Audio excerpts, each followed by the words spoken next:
As you can see from the program, my name is Jerry Fenwick. I am a member of the Reno Photo Club for over 50 years.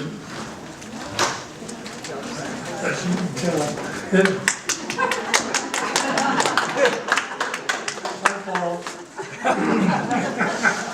I bought my own audience. Believe me, I need all the help I can get.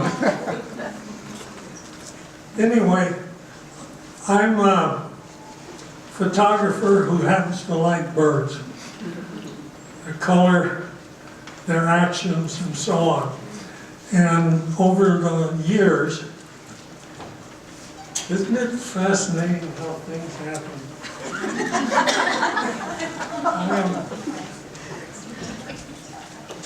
I have a problem with my hands. They do things I wish they wouldn't. Anyway, I'm a photographer who likes birds. And I have changed my backyard, my front yard. I have no lawn. It's all dirt, rocks, perennial shrubs, bushes. The whole idea is to draw birds of one sort or another, and it's an all-year hobby. In the summertime, I open the slider and take pictures. In the wintertime, you'll see here I have the camera set up over the kitchen sink. And I also have allergies. My voice goes away at times. Let's see if we can make everything work. Up there. Hot dog. These are, hey, with me, it's a treat if they go forward instead of backwards or whatever. So, it's the old gag about employ the physically handicapped. We're fun to watch. Believe me, I am. Anyway, this will give you an idea. I've got flowering cherries, flowering crab apples, weeping cherries. Sometimes I weep. There's a weeping cherry that's in a side yard. They all draw different birds. They make nice side accompaniment to the bird that's there. This is an overall view. This is what you see out of my back window, and if you follow the shaking cursor, you thought I was kidding.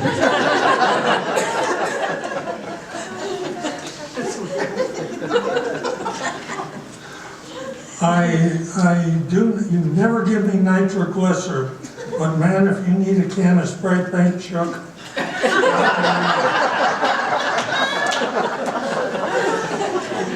Back here where this little arrow is, there's a small pond. It's not much bigger than your bathtub, if this big. And a little waterfall, and that draws more birds than the water, than the food web. They can hear it, they use it for baths, they use it for drinking, and it runs 24 hours a day year-round. I've never frozen it, even in 0 temperatures. Possibly because it's such a tiny pond, and the original pump that I bought for it broke down in the warranty period, and the guy looked at me and says, "We don't carry those anymore, they're no good anyway. Take this one. It's a 3,000-gallon capacity for probably a bathtub full of water." So nothing stands still.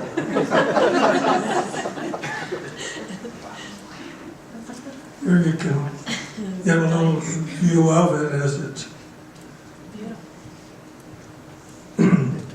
Anyway, this is my dining room. I might say too, I live in East Sparks, probably the lowest part in the valley, so it's cold in the winter and pretty warm in the summertime. And the lot, it's a city lot, so that lot isn't a whole lot bigger than this room. And I've had over 50, counting male and female, different colorations of birds in that backyard over the years. So this is the kitchen, the dining room. Looking out through the slider, you can see the camera in the background there. Here's the side view.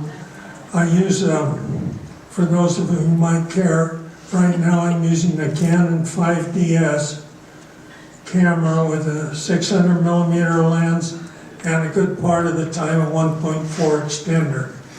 I don't have good luck with the 2X extender to get good, sharp, competitive pictures.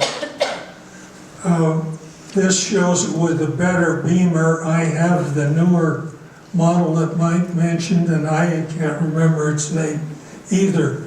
But it's completely enclosed, so the light can't go through at a goofy angle and fry your strobe. And again, a Wimberley head. I usually use an ISO 400 for all of the birds, and it's ideal if you can get the speed up to 1,000, 1,200, up to 2,000. This last summer when we were out photographing grebes, I was up to 3,000 at times, and it worked very well. It's also kind of a lazy man's project because, as you can see, there's a handy chair there. And it gets a lot of use. It makes it a lot more convenient to be patient. And here's the setup. There's just me to explain anything to, so I don't have any competition in the kitchen. And the seat happens to be a double, so the tripod sits over one half and the other half works for whatever I need. And of course there, you don't use the strobe. All you would have is one bright, very white picture because of the reflection off of the window. But it's got an on-off switch, so you just leave it there. How often do the neighbors call the cops on you? I've waited for that day, and so far, it's never happened.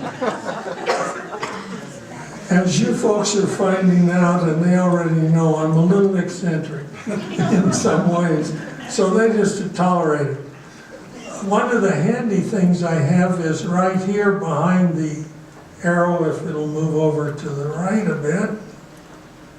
Anyway, that's a locust tree that had to come out. Well, instead of taking it all out, I had it cut off at about 8 feet. And it makes a wonderful perch for a Cooper's hawk that visits the yard, eating its prey, and I get lots of pictures. Oftentimes he is so close and so big that I switch off and I use 100 to 400 Canon lens instead of the 600. And then when I get all done with it, everything is processed. And in spite of what Mike claims, I do not use 50 steps. I never use more than 48.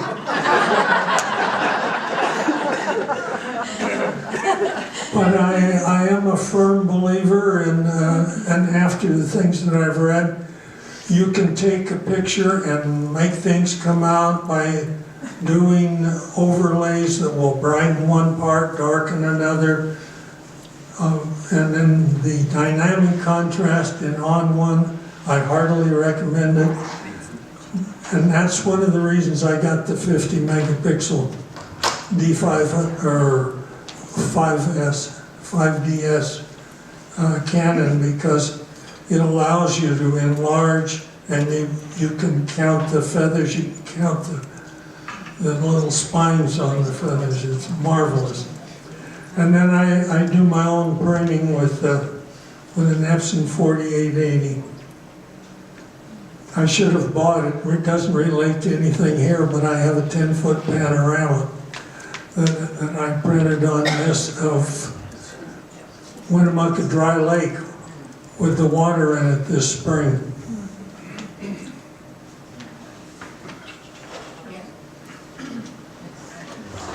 This will give you an idea. This is on top of the waterfall.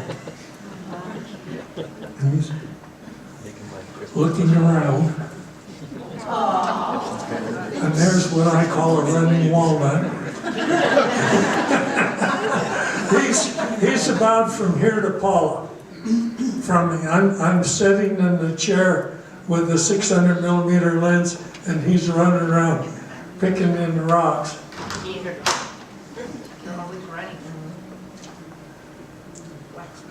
And they're very, very common house finch. But when you do things like this and you sit there and you watch them all the time, you get to find out that there's more than one color to these things. Some of them are even bicolored. Nobody really knows why, but they suspect that it has to do with diet. There's a little male lesser goldfinch. This is how to spend lots of time, get very few pictures, and throw away a lot. Because these birds are flying for the feeder, and they sort of hover sometimes. And you try to time it to catch them. So if you take 100 pictures and you get one, it's been a good day. Here's a youngster saying, "Feed me," to the father, and he's in the process of molding. So he looks kind of rough, a little like me. There's a fox sparrow, comes into the yard once in a while. And your ordinary house sparrow, and he's building a nest. But you never know what you're going to get. This was fun. I don't know what caused it or what, but this female ran that bird round and around, having hold of its head. They were just going in a circle. So whether it was out late the night before or linked to another sparrow, I have no idea. But it was a treat to watch. Here's a pine siskin. Starlings have a lousy reputation, and they aren't the greatest bird in the world. I would be happy without them too, but the colors can be beautiful. Yeah, they're iridescent. And here you got a youngster. This is at the base of the waterfall instead of on top, and he's after the adult to feed them. They are wonderful parents.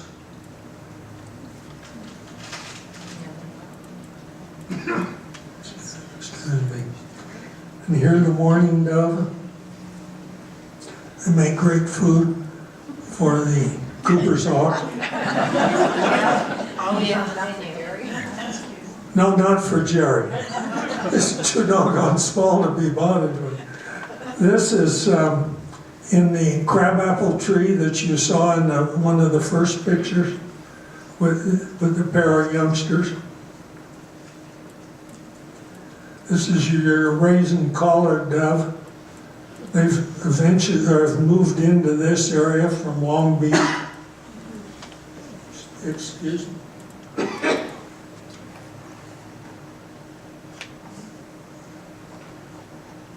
Northern flicker, male. This is on that stump, and right above his head is a suet feeder. And that's suet on his bill. There's a female stretching her wing on top of the waterfall.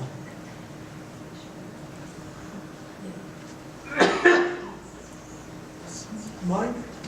Yes. Oh, thank you. You've got one. Cool. I shouldn't be drinking on the job.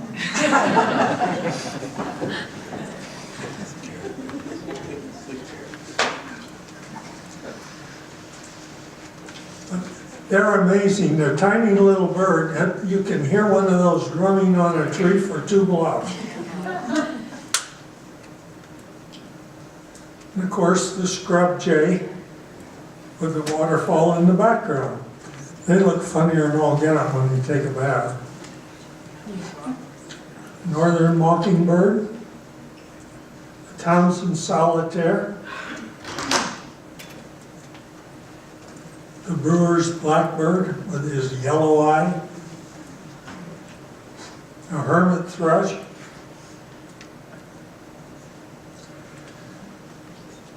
the cherry tree that you saw is further away than from me, or closer than from me to Paula, and they built a nest in the crotch right at eye height. It was perfect. Set the camera right outside the slider, and then I went inside because they were a little nervous and used the electric trip, and there we are. It looks like a painting. I was just gonna say, that it looks like a painting. Well, and if you like that, I can print it and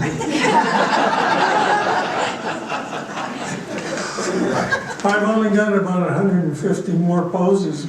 Just either one bird, 2 birds, and this one happens to have cat food. I have them with worms, with bugs. What would you like?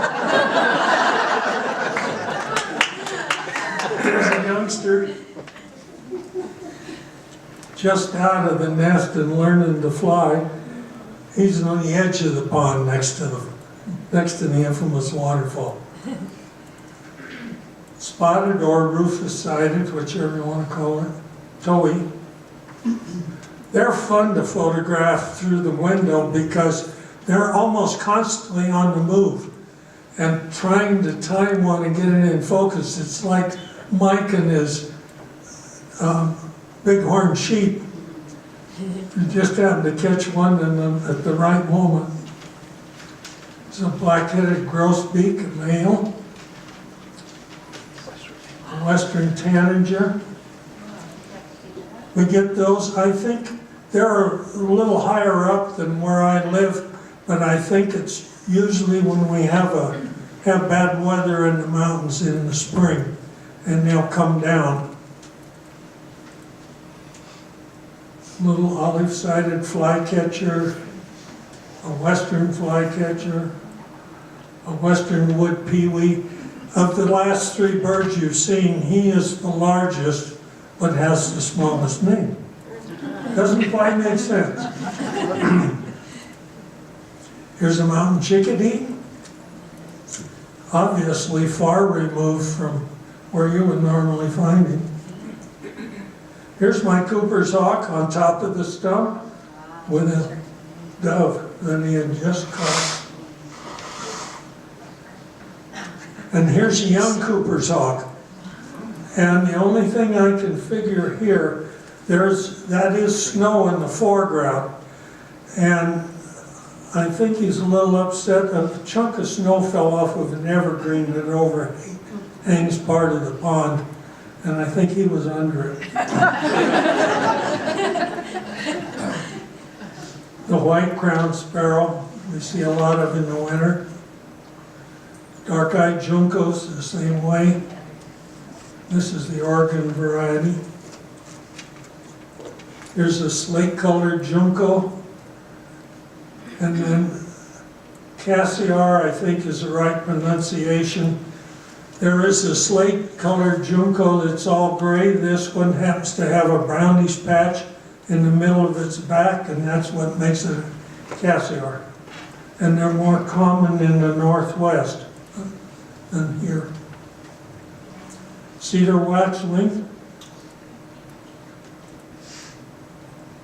ruby-crowned kinglet. The only thing I missed out on these, I have yet to have one flash the red. I keep trying. Yellow warbler in a pine tree above the pond. That pond is important. Yeah. McGilvery's warbler, and he's in the shrubs right next to the pond again. Black-throated gray warbler. Townsend's warbler. He flew in, I happened to catch the yellow. Got 2 pictures, he flew out, I've never seen another one since. But I thought it was a pretty little bird. Yellow-rumped warblers, I get a lot of these in the wintertime and the early spring before they mate. This happens to be wintertime. I should have stuck one in. All you can see is the wings flapping. He's actually got his head and most of his body under the water. I don't know how they do that and not drown. There's a Wilson's warbler. And that's it.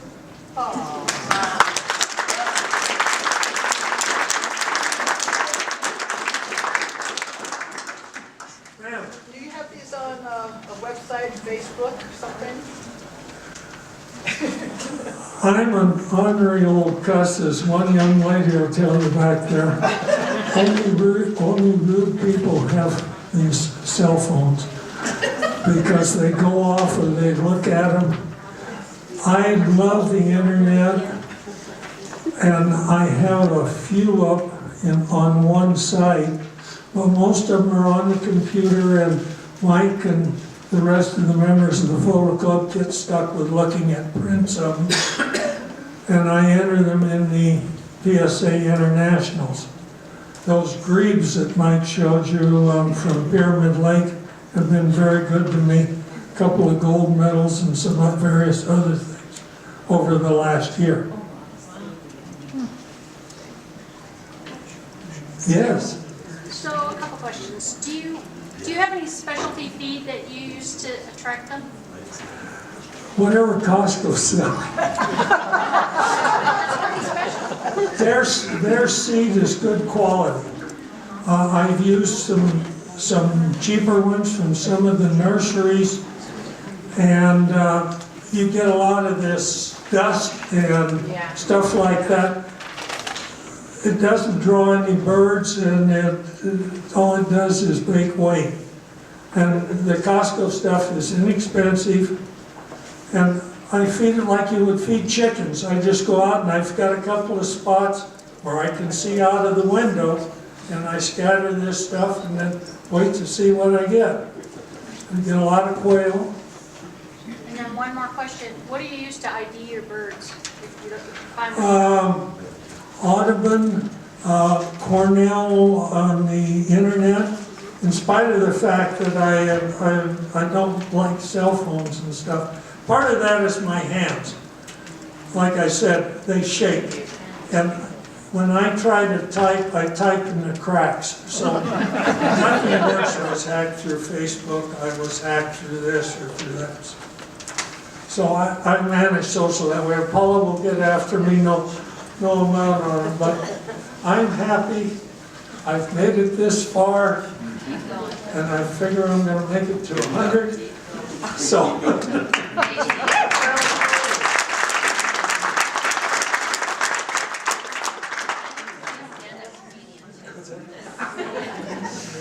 Side story on that, there's a group called the Westerners. I don't know that anyone in here knows. Anyway, we like Western history, particularly Nevada history. We meet the third Thursday of the month in Reno at the Sands, and we have a buffet dinner and a program. And I am referred to as the joke master. It's my job each meeting to tell a story. And because there are women present and oftentimes children, I push the envelope, but I never open it. And I have a good time. Well, if there are no other questions, thank you.